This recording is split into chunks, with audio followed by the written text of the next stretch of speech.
Hallo Klickenabendler, wir sind in Essen 2018, diesmal jetzt in Halle 4 bei Horrible Games. Next to me is Alessandro. Hi. Hello. Alessandro. Hi everyone.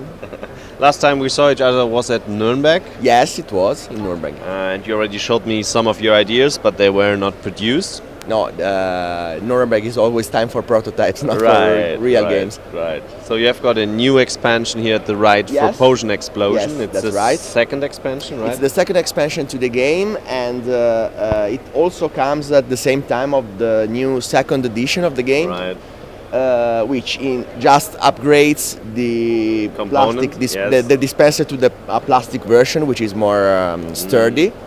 But we didn't want to leave the old buyers for with the first edition. You're real fans. Yes, exactly. Our first fans.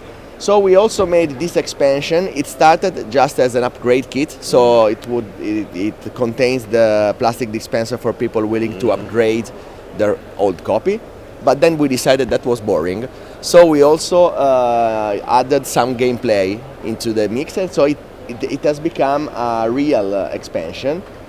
It also includes 2 new potions that you can see here.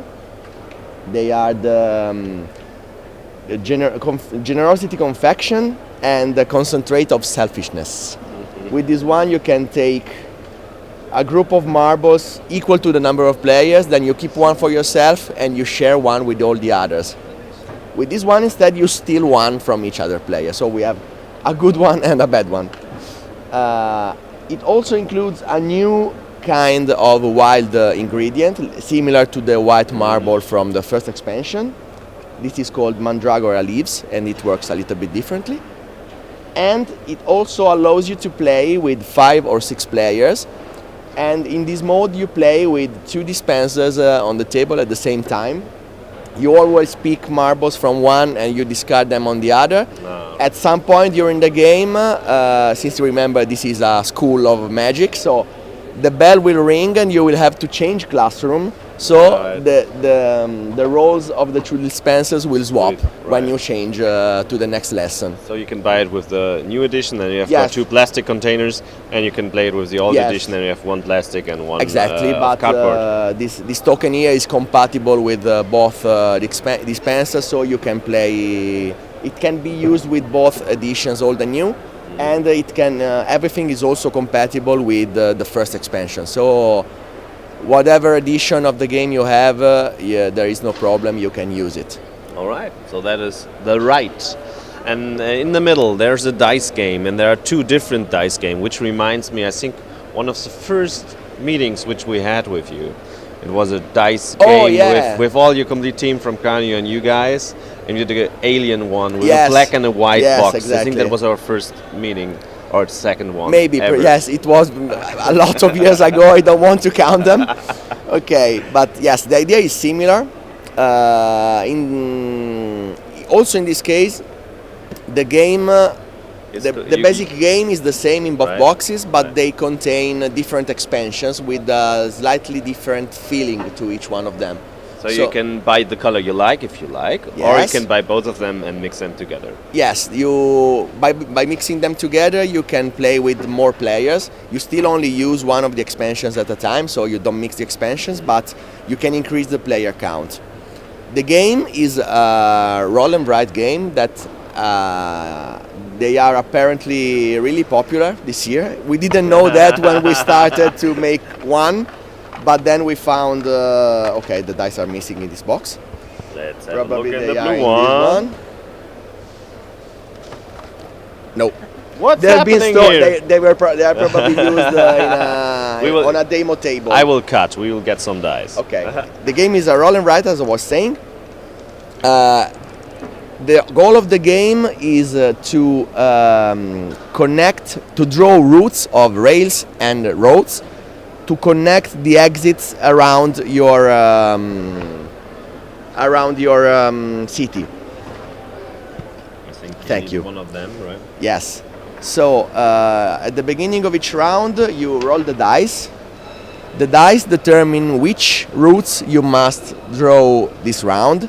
All players will play simultaneously. So each round, all players draw the same 4 routes, so they have all the same possibilities. Yes.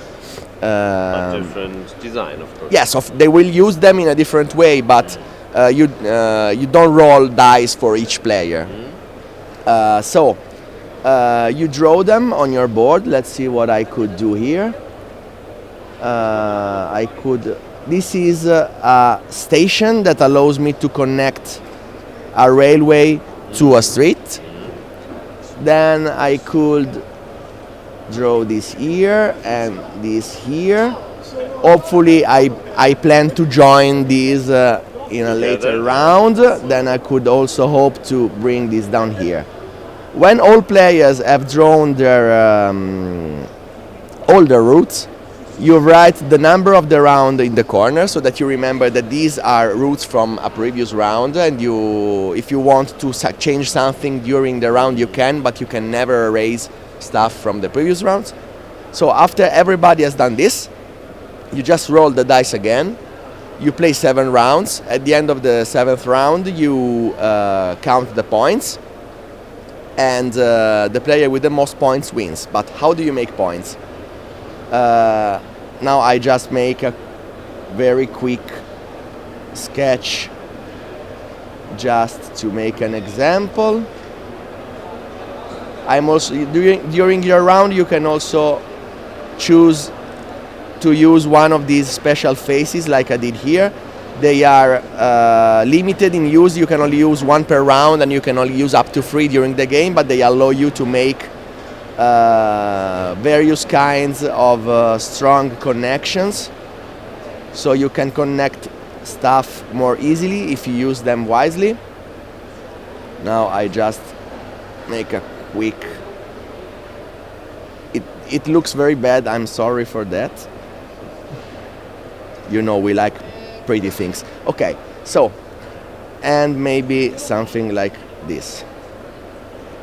Okay, so if this is the end of the game, I count how many exits I have connected to each other. So for example, this group is made by 1, 2, 3 and 4, 5, 6 and 7. I was trying to reach this one, but I didn't. So 7 routes are worth 24 points. But I also connected these 2 together. Even if there's just 2, they are still worth 4 points. So in total I make 28 points. I can also make points for my longest street and my longest rail. Right. It works like in Ticket to Ride, for example. So you just take the longest single route and you ignore branches. Right. Okay. So for example, the street will be 1, 2, 3, 4. I choose to go that side. 5, 6, 7, 8 and 9. And the railway is 1, 2, 3, 4, 5, 6, 7, 8, 9, 10, 11, or 1, 2, 3, 4, 5, 6, 7, 8, 9. So it's 11. Better if I choose 11.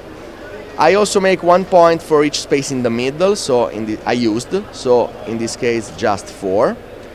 But I lose 1 point for each open end that I left. So I didn't complete those 2 routes, so I lose 2 points. You use this for the expansions, and I didn't use this in this explanation. So then you just sum up the points, subtract the malus points, you write the total here, and the player with the most points wins. It's a pretty easy and straightforward game, but it has a lot of hidden depth. You don't realize how much depth it has until you try to make it work. And the good thing is if you have got a beamer or something where you can show the die roll for all, you can play it with 100 people, right? Yes, of course. There's not really a limit. In fact, we also have we have a code in the rule book that allows you to download boards that you can print. It's not erasable, of course, but you can still print many boards and play with a lot of people. And you can also play it bingo style. So there could be, even if you don't have a projector, there could be one person that says which faces are out, for example. And they have numbers. Or you can write them here in this part of the board. So there is a curve station, or you can say one.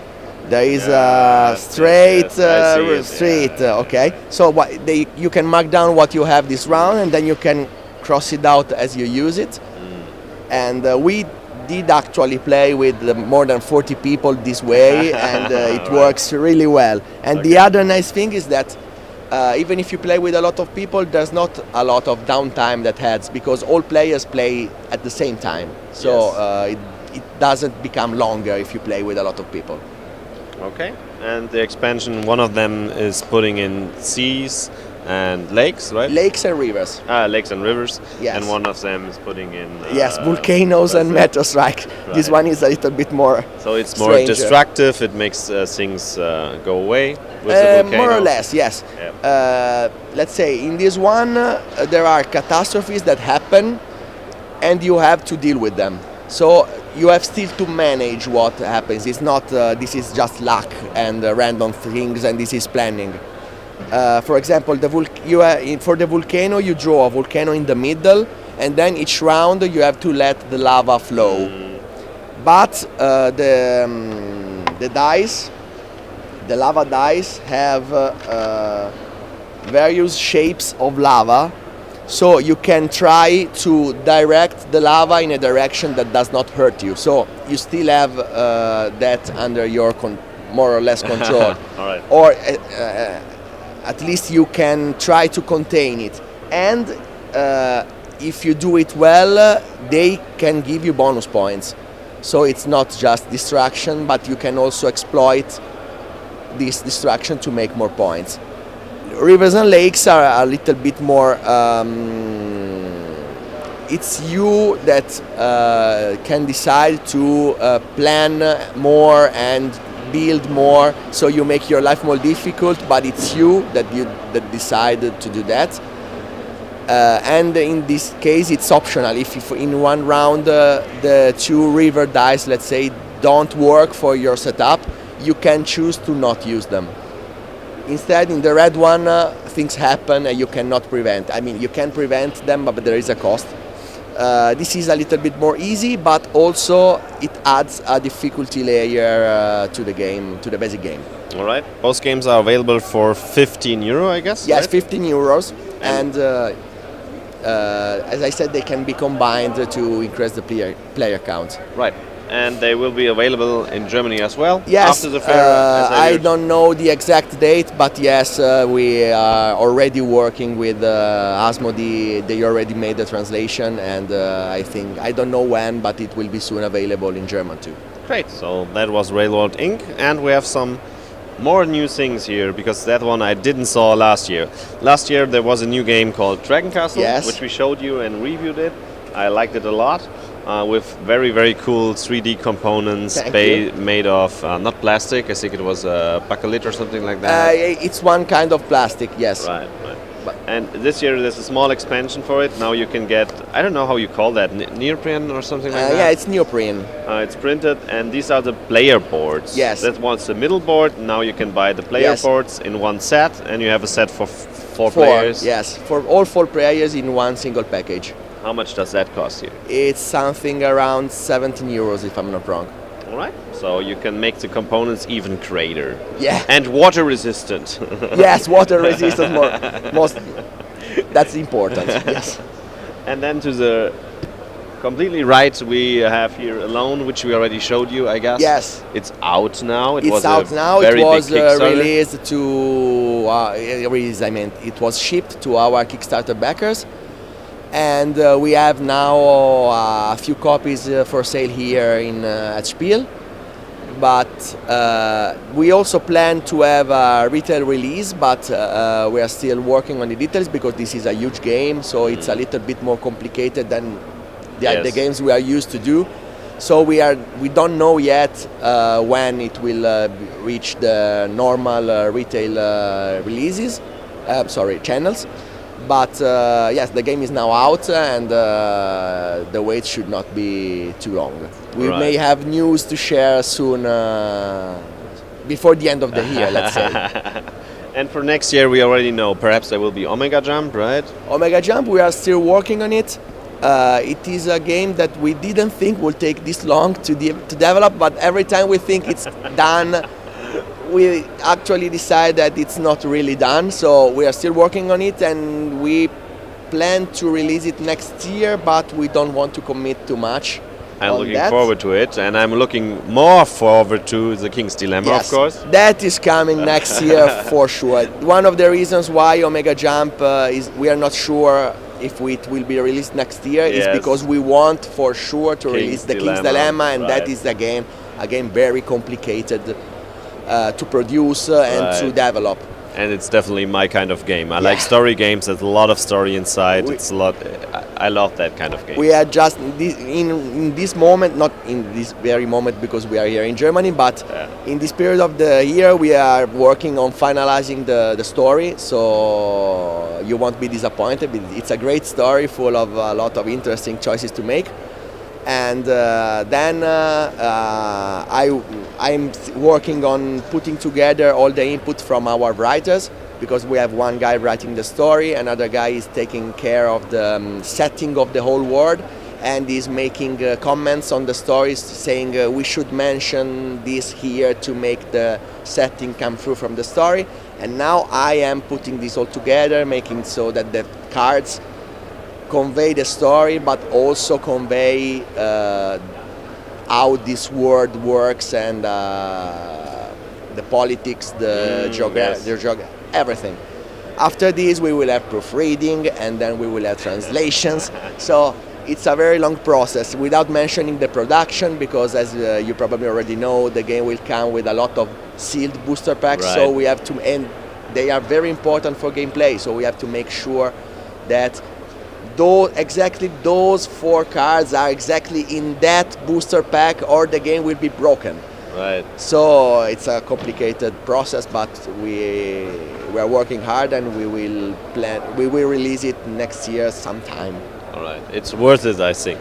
Yeah. We hope you will like it when it will finally come out. Great. So that were all your new games, and the 2 games perhaps for next or even 2020. And we will see you next year, I guess. Yes, next year in Nuremberg. Right. Okay. Wish you a nice last 2 days, and see you 2019. Yes. For now it's going strong, so we hope the final 2 days will also be good. Wish you luck for it. All right. Thank you. Bye bye.